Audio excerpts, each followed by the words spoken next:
Então, outra coisa, e aí voltando nessa segunda parte, depois que o Aki ele invoca o demônio raposa, o que muito me chamou a atenção foi justamente os detalhes e a fluidez de novo, a fluidez da animação, de como o 3D ele fica muito, e deixa muito mais bonito todos os demônios em si, seja os fantasmas, inclusive, todas aquelas, a forma como as mãos do demônio fantasma se aproximava do outro demônio lá, igual o Dente, né? Que até, inclusive, não tem um nome pra ele, né, nesse caso, né, ainda. Demônio das lâminas, sei lá. Demônio da faca. Demônio da faca. A lâmina de Jericó. No momento em que o demônio fantasma vai se aproximando e várias mãos vão aparecendo, essa animação, a animação da cobra engolindo o demônio fantasma também, cada um desses detalhes de tipo, enquanto a gente tem muitas coisas que são completamente borrões e muito cinza no mangá, a gente vê aqui muita fluidez a ponto de você conseguir ver detalhes em cada movimentação. Inclusive acho que essa é a mágica do anime, né? Porque tipo, no mangá você lê ali, mas tipo, no anime você tem os sentidos, né? Tu tem o sentido tu tem o sentido visual, já muda ali a trilha sonora, o que tu tá escutando, né? A voz dos personagens, tudo já é diferente, né? Toda a fluidez. E aí uma situação curiosa, inclusive, que eu tava procurando o Chainsaw pra assistir, né, o episódio de Chainsaw pra assistir, eu acabei clicando sem querer num episódio em português, porque só tem 5 episódios, inclusive, dublado. Acabei clicando sem querer, e aí quando eu entrei, que eu fui escutar a voz do Andy a primeira vez, não, volta. É uma das primeiras vezes que acontece isso comigo, que eu não consegui me acostumar com a voz do Andy em português. Eu senti isso em One Piece. O pouco que eu assisti de One Piece, eu assisti em japonês também. E isso é algo muito raro, diga-se de passagem.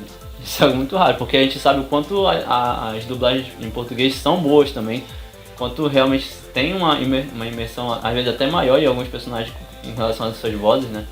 Tá aí um exemplo de Naruto. Pra mim, Naruto tem uma das melhores dublagens que já foi feita aqui no Brasil, ao lado de Dragon Ball Z, de longe. Eu não vou dizer que Shingeki também tem uma boa dublagem, porque eu assisti quase nada, zero bala. Mas tem. E aí, até porque o cara ganhou o prêmio. Ganhou o prêmio, sim. Não tem condição. Então, são situações que te fazem começar também a ter experiências diferentes no anime. Se você acompanha o anime em japonês vai ser de um jeito, se acompanha o anime em português vai ser de outro jeito, até por conta da voz. Aí, às vezes os japoneses eles dão mais berro do que realmente falam, né? Em algumas situações. Mas aqui eu vi até uma situação diferente, porque, por exemplo, o Aki e o Arai, eles têm vozes mais graves. Sim. Que eu pouco escutei no japonês disso, passagem. O Aki, ele é muito controlado. Tipo, tu vê parece que ele calcula cada coisa que ele vai falar, assim. Pois é. Acho muito insano. Não, até nas ações dele também, tipo, ele tava lutando com esse demônio, esse meio demônio, meio humano e tal. E por mais que estivesse espantado ou nervoso com o que tava acontecendo, ele não demonstra desespero, tá ligado? Ele não fica atordoado, ou como é que fala? Digamos que ele não fica louco, né? De qualquer forma. Tudo bem que ele não pensou muito na hora de puxar a espada, né? Mas tirando isso, ainda assim... ele só vai perder uns anos de vida, eu acho. O que são alguns anos de vida? Sim. E aí, tipo, agora a gente vai ver que começa um arco, a gente teve basicamente um episódio aí, se for levar em conta, tipo, o início do episódio 8 e a metade do episódio 7, a gente tem um episódio inteiro ali de pura calmaria, puro enchimento de linguiça. Total. Não, esse realmente foi pra encher de linguiça. O que foi os 5 primeiros minutos ali foi total de encher de linguiça. Sim, e aí só que agora a gente vai entrar num arco totalmente assim, puro ação, moleque. A gente vai ver coisas. A gente já começou, né? Daqui pra frente é só pra trás. Porque aí tipo, a gente já começou com a operação ali pra matar os demônios, e tu vê os caçadores, e uma operação especial pro Denji, porque qual é o objetivo daquilo ali? Os caras querem o coração do Denji, né? Tipo, eles fizeram um contrato com o demônio da arma.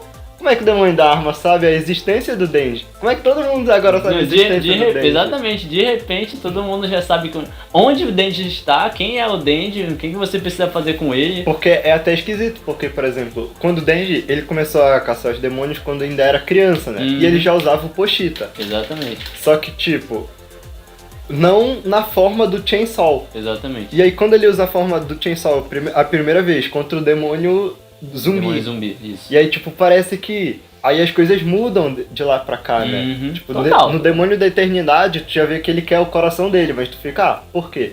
E agora simplesmente tu tem ali o boss até então, que é o demônio da arma, que quer o coração dele, né? E aí tu fica, mas por quê?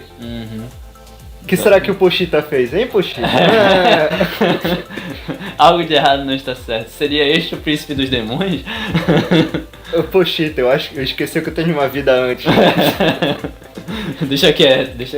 E aí você começa agora um arco, né, de pura ação. Vai ser doideira. Eu acredito que no próximo episódio já vai ser os poderes da máquina. Eu tô muito ansioso pra como eles vão fazer, porque é insano. Inclusive, falando do Pochita nesse aspecto, né, ele é até curioso, me passou duas situações na cabeça. Primeiro é que ele diz que sempre foi muito interessante ver e ouvir o Dente falando dos sonhos dele, né? Então ele se sacrificaria pra trazer o Dente de volta. Ponto. Se sacrificou. E se sacrificou. E aí, segundo, o Pochita, quando ele aparece a primeira vez pro Dente, ele tá machucado. Tipo, o que o Pochita fez, tá ligado? De onde que ele veio, como ele brotou ali. Quem machucou ele e tudo mais. E por que ele se sacrificou, sendo que ele poderia sair simplesmente dali. Tudo bem que ele tá machucado de novo por causa da facada. E você já tem uma ideia, porque o Demônio da Eternidade conhece ele. E o Demônio da Eternidade disse, você tá mais fraco.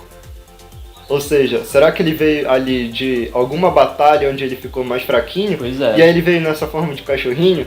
Que era a única forma que ele conseguia... Que ele conseguiu escapar dali? Exatamente. Quem sabe? Pra quem jogou God of War, pelo menos viu o novo God of War, né? A Athena volta na sua forma espectral ali, porque era a única forma que ela conseguia na sua energia fazer. Nada que não possa acontecer também composta. Ou que pelo menos que não aconteceu também composta, nesse aspecto. E é algo muito doido de se pensar. Teorias, brotando teorias, não sei. Nossa, eu acredito que é isso. Eu acho que agora vai começar as cenas de ação mesmo pra valer. A partir de agora vai ser luta atrás de luta. Vai ter muitas reviravoltas. Acho que isso vai ser legal. Bora ver como é que eles vão adaptar, né? Se eles vão ter essa qualidade, acho que fica supimpa. Tá sussa. E aí, tipo, uma das coisas que eu já deixo pra galera que tá escutando é vocês dizerem pra nós aí o que vocês acham. Quem foi que morreu, o Arai ou a Kobeni? Sim. Fica o questionamento aí pra vocês. Eu espero que vocês tenham gostado. Se gostou, deixe seu like. Comente também o que você achou, o que vocês têm achado dos episódios.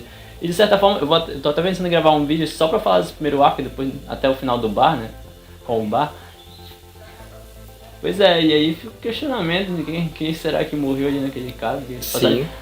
Inclusive, não lembro se a Paula se machucou também naquele tiroteio. Não importa. O que significa? Ela é semi-imortal, basicamente. É demônio de sangue, pô. Ela tomando sangue da Rimena, sem a Rimena perceber. Ou ela tomando o próprio sangue. Inclusive foi uma das falas do próprio Aki, né? Ele fala, controla o sangue da Rimena, por favor. Sim, ele pediu. Foi. Verdade, uma coisa que eu queria muito comentar com relação a essa engine também. Quando basicamente a gente teve aquele flashback do Aki, ou da Rimena, não me lembro que foi no episódio 5 ou 6, quando eles ainda estão lá dentro do oitavo andar, onde a Rimena comenta em relação ao mestre dela e tudo mais, e fala sobre o quanto eles já tinham perdido em relação a parceiros, né? Sim. Que já tinham morrido e tudo mais, e eles estão lá no cemitério olhando, ela e o Aki olhando pra um dos túmulos, enfim. E nessa engine aparece também eles fazendo isso, né? A Rimena de frente para um dos túmulos e o Aki se aproximando. E uma das coisas que muito me chamou a atenção, além da letra em si, que novamente cada uma das letras sempre traz o significado, sempre pelo menos traz um resumo do que foi o episódio. E quando o Aki se aproxima, ele ainda não consegue chegar até ela. Ele não para perto dela. Ele vai se aproximando, corta para vários outros acontecimentos na engine, e quando finaliza especificamente, ele tá voltando e a Rimena já não tá mais lá. Que é justamente o que aconteceu, né, no episódio em si. Foi a morte dela. Isso acho que foi uma forma de finalizar muito bonita, diga-se de passagem, que foi ele deixando as flores e aquele maço de cigarro. Diga-se de passagem, é quase um filler barra OVA. Sim, eu acho legal do Chainsaw Man porque, tipo, por exemplo, em qualquer anime, basicamente, a maioria deles, o encerramento é só o encerramento. Tipo, sei lá, pode acontecer alguma coisa após o encerramento, mas o encerramento é tipo cenas aleatórias ali. Eu preciso apenas dizer que essa galera... Que encerrou. Exatamente. Certo. E aí o Chainsaw Man, tipo, tu tem uma indie que tu tem meio que uma continuaçãozinha do que foi o episódio, né? Exatamente. Eu acho isso muito legal dos caras trazerem isso. Diga-se de passagem, considerando que foi essa engine, né, talvez eles não cortem, né, pelo menos diretamente para uma cena logo em seguida, depois de tudo que aconteceu. Talvez tenha minimamente um espaço temporal aí, digamos assim. Eu acho que não. Diz? Acho que não. Pode ser que sim, pode ser que não. Analisando pelo mangá, eu acho que não. Eles vão dar uma continuação. E agora, o que eu acho que pode começar o episódio posterior é voltando na máquina. Sim. É exatamente isso que eu tenho em mente. Eu acho que, tipo, meio que resolveu, entre aspas, vai voltar pra ela agora. No mangá é basicamente assim. Que até porque deixou em aberto pra ela, né, disso passar. Inclusive, eu sempre acho muito curioso como eles conseguem deixar a gente... como eles conseguem fazer a gente ficar muito pensativo em relação às cenas da máquina em si, sendo que a máquina não tem nem 3 minutos de tela, tá ligado? Em cada episódio. Isso é muito doido. Coadjuvante protagonista. A hora depois, fala dela. E tipo, sim, uma coisa que tu falou da parte do túmulo, que me faz, tipo, basicamente faz refletir. Porque aí o treinador dela, da Himeno, ela fala... Ele falou pra ela, tipo, os demônios eles não temem... O que, o medo? Não, os demônios eles não temem os caçadores, que são fortes e tal. Eles temem aqueles que são imprevisíveis, né? Os que tem parafuso solto. Exatamente. E aí eu disse, se você ainda chora no túmulo dos seus antigos parceiros, então quer dizer que você ainda tem os parafusos no lugar. E o Aki, ele ainda chora cada vez que um parceiro dele morre. Então será que o Aki tem... O Aki, ele consegue matar o demônio pistola? Neste momento, melhor dizendo, neste momento não. Pois neste momento não será ele a fazer isso. O Aki, ele não tem um parafuso solto. Exatamente. Inclusive esse é um questionamento que é lá do episódio 7, né? Que diz... Em que o Aki salva o Denji da facada, como se ele fosse morrer. Que ele diz, não, ele é um dos únicos que... Todo mundo tem ódio do demônio pistola. Isso, no 6. Aí todo mundo tem ódio do demônio pistola. Mas, por algum motivo, de alguma forma, sim. Porque ele matou muita gente, mas...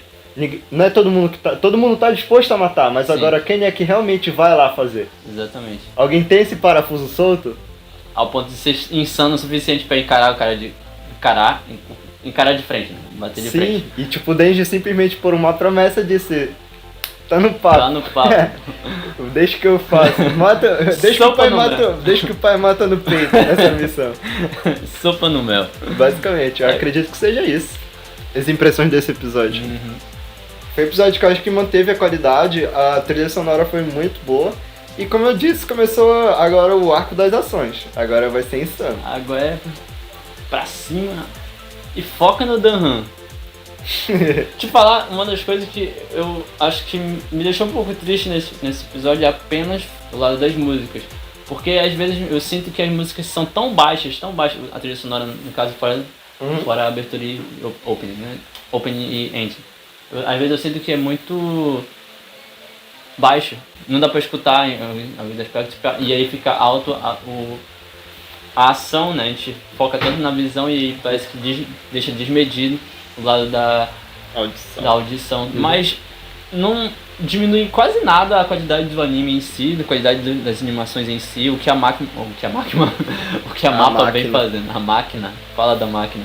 O que a mapa vem fazendo com o Chainsaw em si. Inclusive eu creio que vai ser um dos animes aí favoritíssimos, até pela fanbase, de ganhar o prêmio de melhor anime do ano.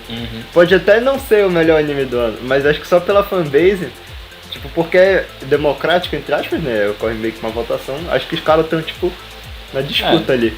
Eu acredito que entre os animes desse ano, né, pode ter sido o que mais, não o que gerou hype, mas o que mais tem chamado a atenção da maioria da galera. Sim, foi muito aguardado, inclusive porque muita gente já acompanhava o mangá, né, então. Basicamente é isso. Então basicamente é isso. Eu espero que vocês tenham gostado. Se gostou, deixa o seu like. Comenta o que você achou. Se você está acompanhando o anime, se você já leu o mangá. Se você simplesmente caiu aqui de paraquedas, segue a gente aí no Spotify. Se inscreve no canal. E é isto. Valeu, que a força esteja com vocês. Vida longa e próspera.